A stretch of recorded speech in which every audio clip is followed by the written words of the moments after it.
My sister Rhea stood there with frosting splattered across her designer heels, staring at my 8-year-old daughter's birthday cake destroyed on the floor. The rainbow layers I'd spent 3 days perfecting were now scattered across the patio like broken dreams.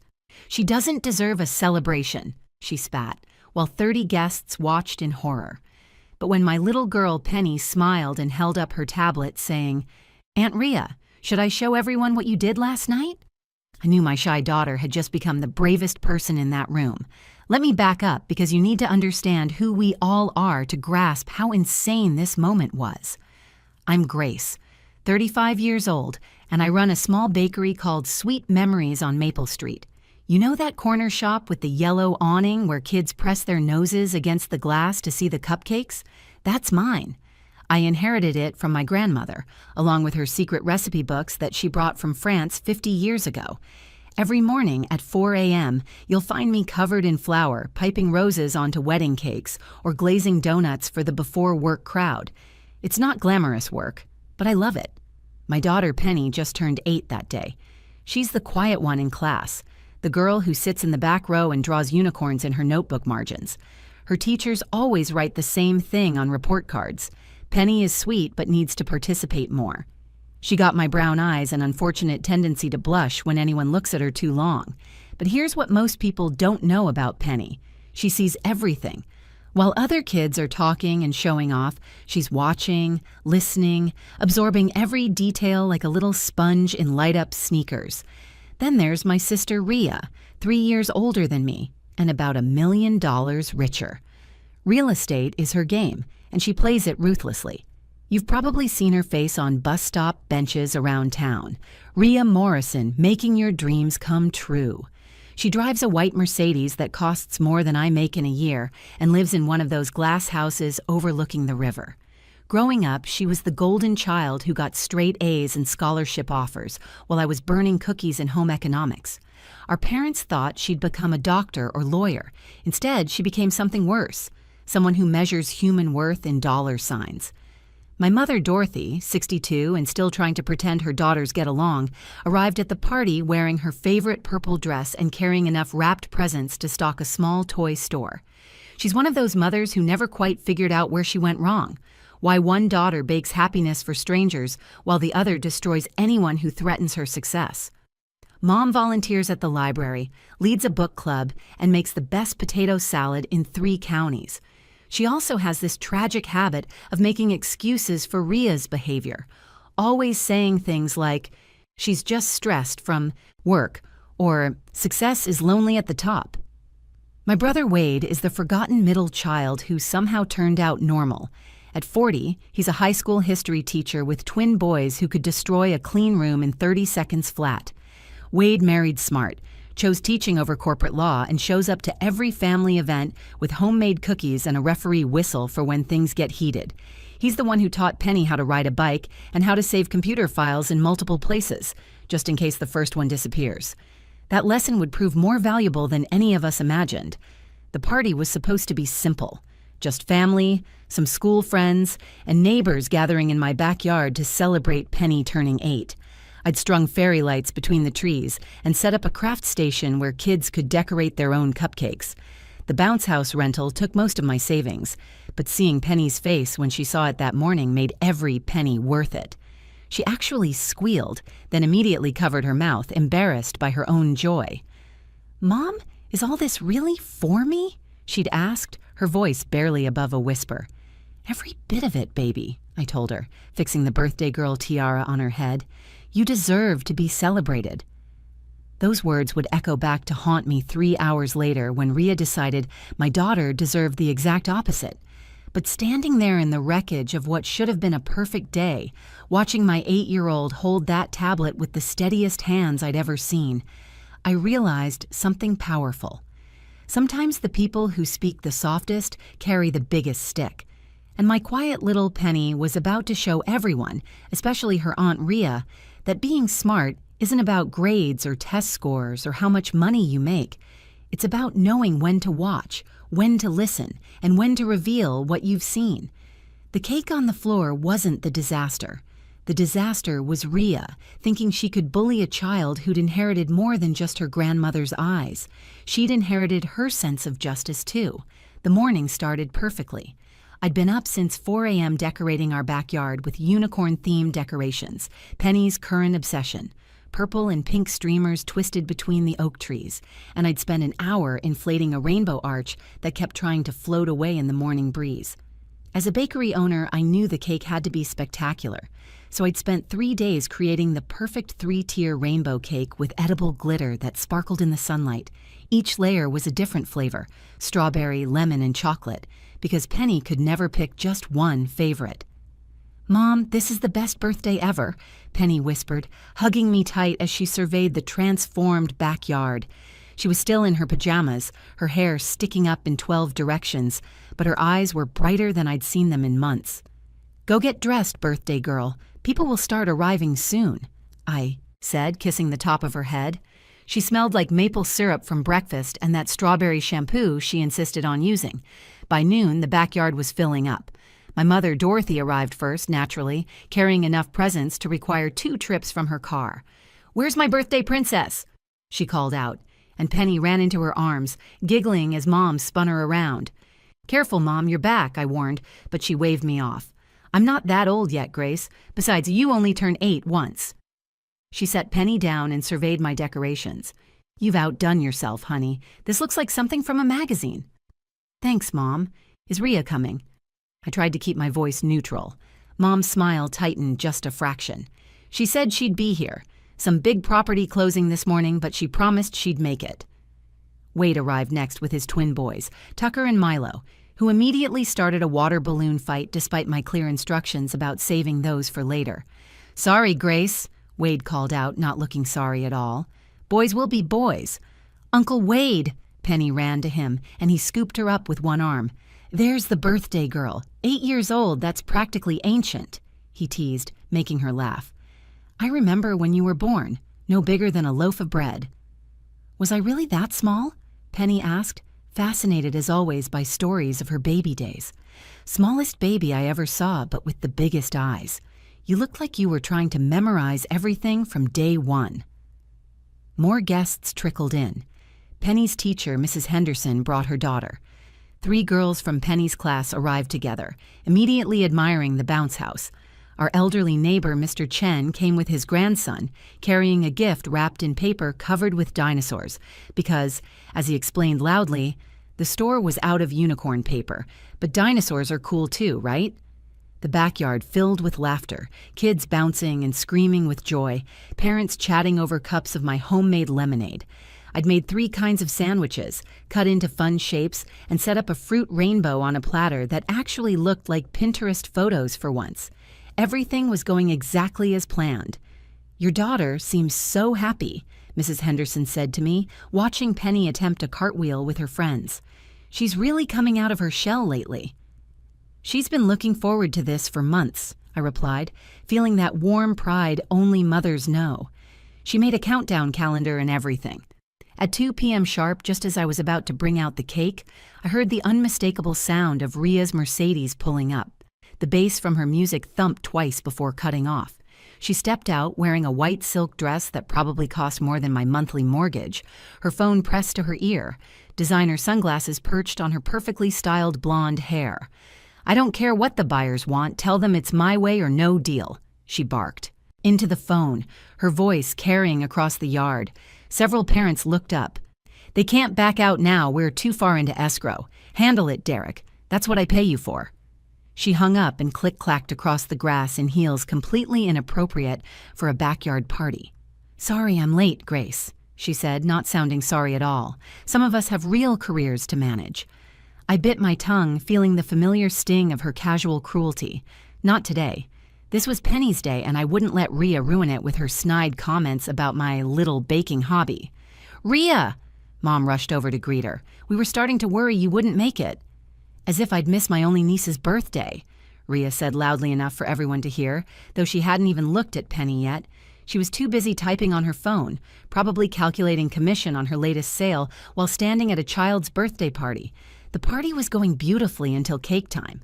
I just lit the candles, all 8 of them plus one for luck. when Ria's voice cut through the happy birthday song like a knife through warm butter. "Really, Grace?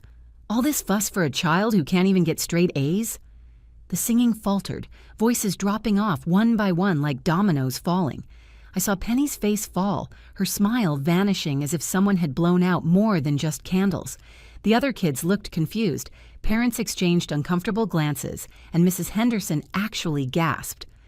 "Ria, not now," Mom whispered urgently, placing a hand on her eldest daughter's arm. But my sister was on a roll, the way she got when she'd had one too many glasses of wine at lunch or closed a particularly big deal. I mean, when I was 8, I was already in advanced programs. Penny's barely keeping up with basic math. Maybe if you spent less time playing baker and more time helping with homework, she'd have something to actually celebrate. "Stop it," I said firmly, my hands shaking as I held the cake. The candles flickered, wax starting to drip onto the perfect frosting roses I'd piped that morning. "I'm just being honest," Ria continued, her voice taking on that fake concern tone she used with clients. "Everyone here is thinking it. I'm just saying it. Look around, Grace. Do you see any other parents throwing parties this elaborate for a C student?" Tucker and Milo had stopped bouncing. The entire backyard had gone silent except for the music still playing from the speaker, some cheerful pop song that now felt grotesquely out of place. "She's 8 years old," Wade said, his teacher voice coming out, the one he used with difficult students. "Exactly my point," Ria shot back. 8 years old and already falling behind. When does the coddling stop? When does reality set in?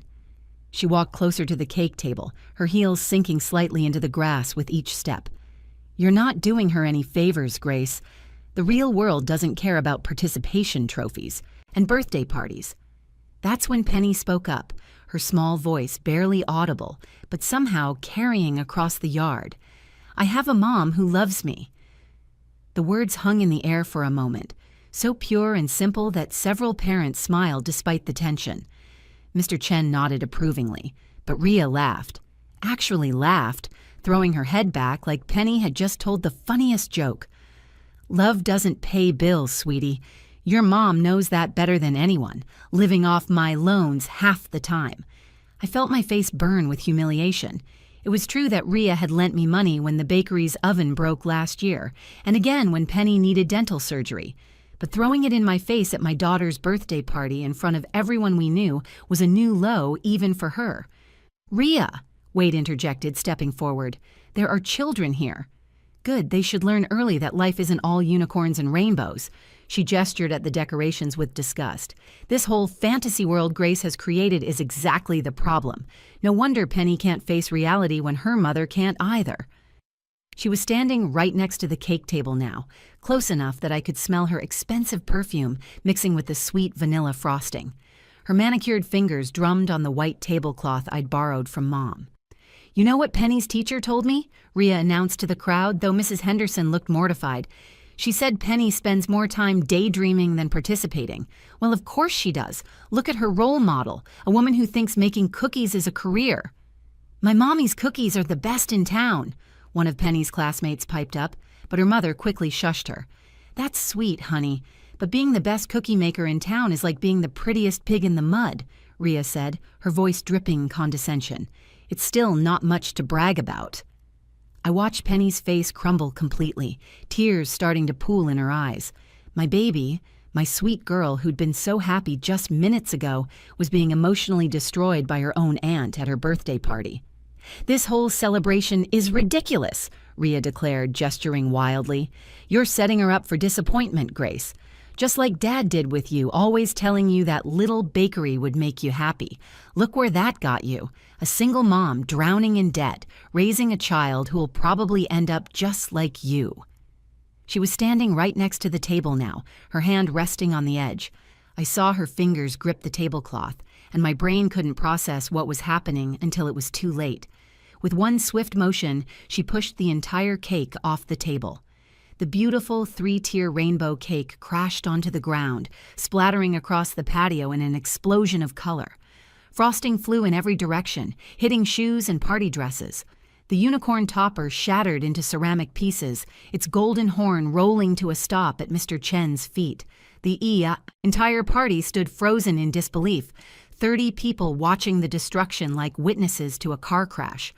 "She doesn't deserve a celebration," Ria declared, brushing imaginary dust off her hands with the satisfied look of someone who'd just closed a $1 million deal. I looked at Penny.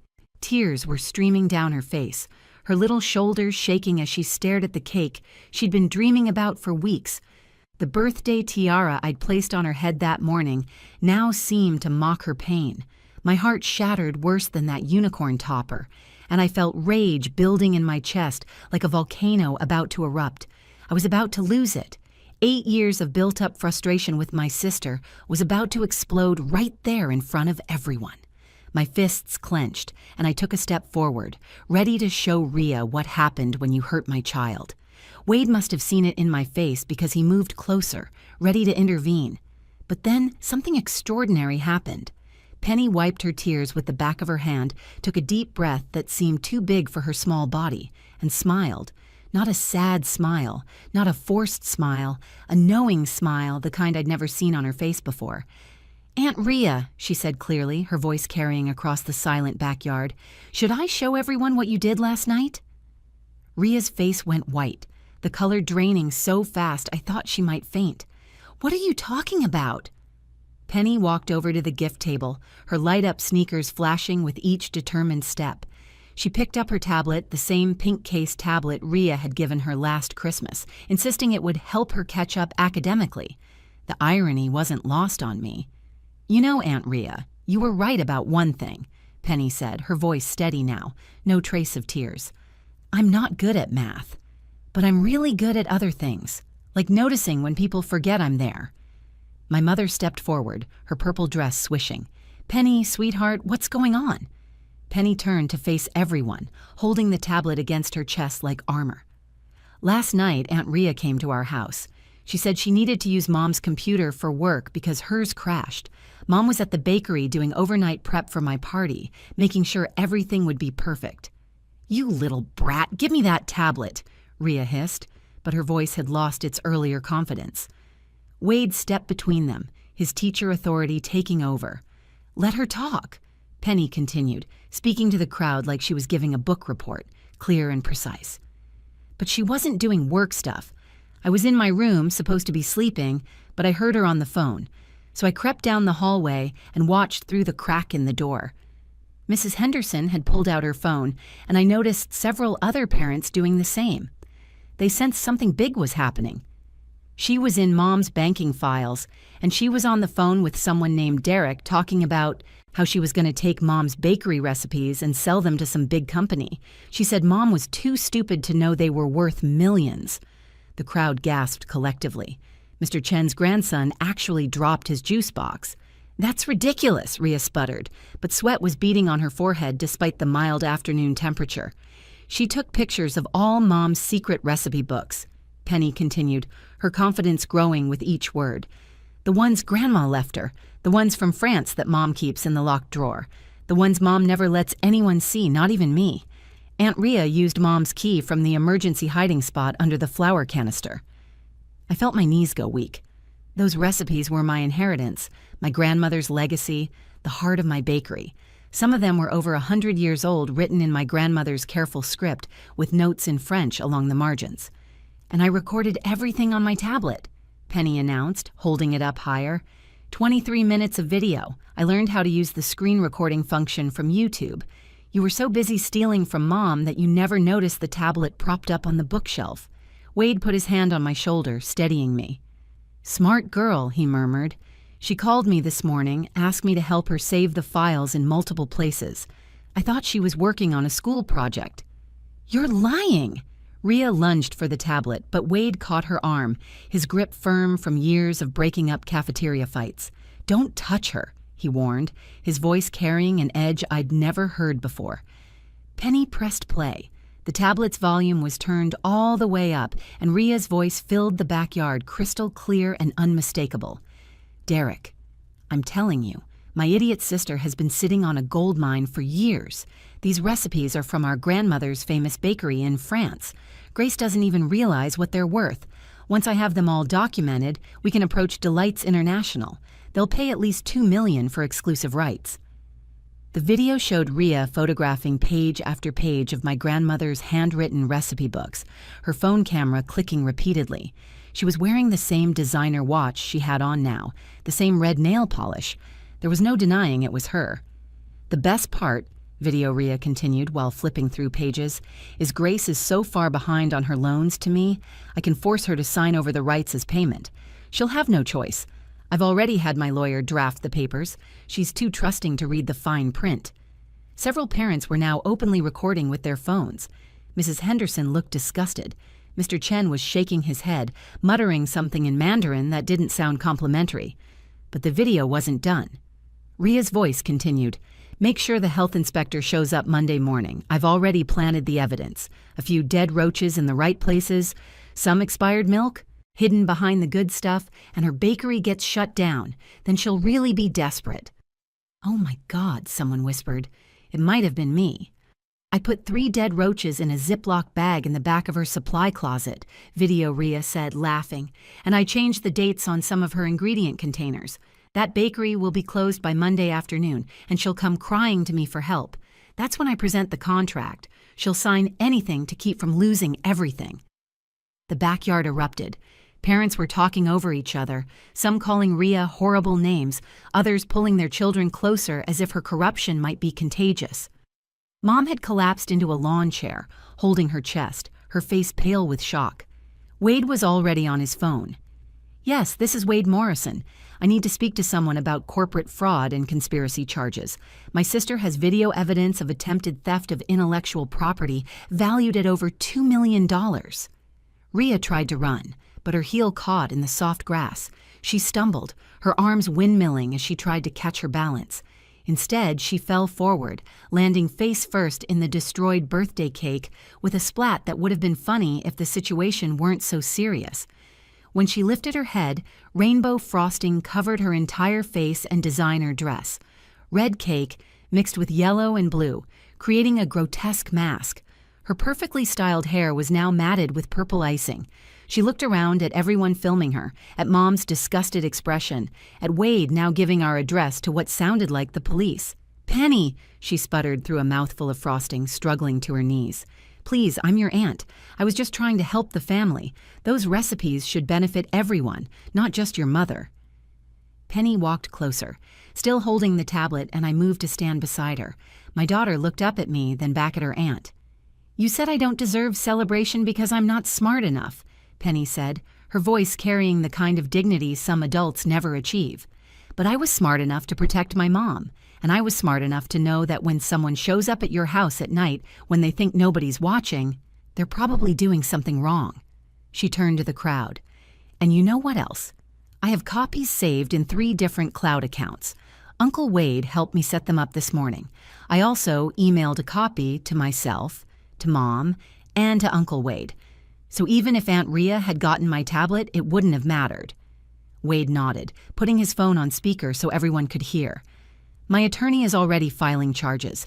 Corporate espionage, attempted fraud, conspiracy to commit health code violations, breaking and entering since she used the key without permission.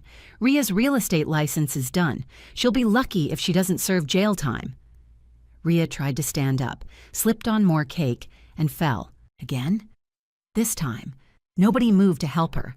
She sat there in the ruins of the party she'd destroyed, covered in the cake she'd said Penny didn't deserve, finally experiencing a humiliation money couldn't fix. The police arrived 20 minutes later. Rhea was arrested on multiple charges, still covered in rainbow cake that had started to dry and crack on her face. As they led her to the patrol car, she kept screaming about how we were family, how this was all a misunderstanding, how she'd make us pay for this humiliation. The officers had to duck her head to get her into the back seat, her designer dress now a canvas of destroyed dreams and bad decisions. The news stations picked up the story within hours. 8-year-old exposes aunt's $1 million theft attempt became a viral sensation. The video of Rhea face-planting into the birthday cake while trying to flee the scene got 12 million views in 3 days. Someone even made it into a meme about karma being served with rainbow frosting, but the real magic happened after everyone left. Penny and I sat on the porch swing, sharing a piece of backup cake I'd hidden in the freezer. Every baker knows you always make an extra just in case of disasters, though I'd never imagined one quite like this. The chocolate layer was Penny's favorite, and we ate it straight from the container with 2 forks. "How did you know to record her?" I asked, still amazed at my daughter's foresight. "She's always mean to you, Mom," Penny said simply, swinging her legs. "Always saying stuff about how you wasted your life, how you're not successful, but you make people happy every day with your cakes. You wake up at 4 a.m. to make someone's wedding perfect. You give free cupcakes to kids who can't afford them. Remember when you made 200 cookies for the homeless shelter and didn't charge them anything? That's success to me." I pulled her closer, breathing in her strawberry shampoo scent. "When did you get so wise?" "Uncle Wade says I'm observant. He taught me that quiet people see more because they're not busy talking." She took another bite of cake. "So when Aunt Rhea showed up acting nice last night, saying she needed help, I knew something was wrong. She's never nice unless she wants something." My mother joined us on the porch, having stayed to help clean up. She looked older somehow, as if the day's events had aged her 5 years. "I'm ashamed of what Rhea became," she said quietly, sitting on my other side. "I gave you both the same love, the same opportunities, but Rhea always felt like she had to prove she was better than everyone else. You just wanted to make people smile." "What happened to her, Mom?" I asked, genuinely curious how my sister had become so twisted. "Success poisoned her," Mom said simply. "Every sale made her hungrier for the next one. Every dollar made her want 10 more. She stopped seeing people and only saw opportunities." She kissed Penny's forehead. "But you've raised a warrior, Grace, a kind, smart, brave warrior who knows that protecting family is worth more than any amount of money. 3 months later, my bakery is thriving beyond my wildest dreams. The publicity from Penny's video brought in customers from 3 states away. People wanted to taste the recipes someone had tried to steal, the ones worth millions.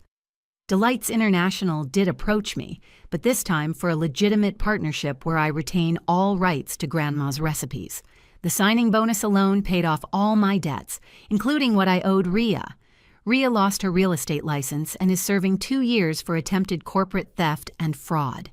She writes letters sometimes from prison, alternating between apologies and threats, but I don't open them anymore.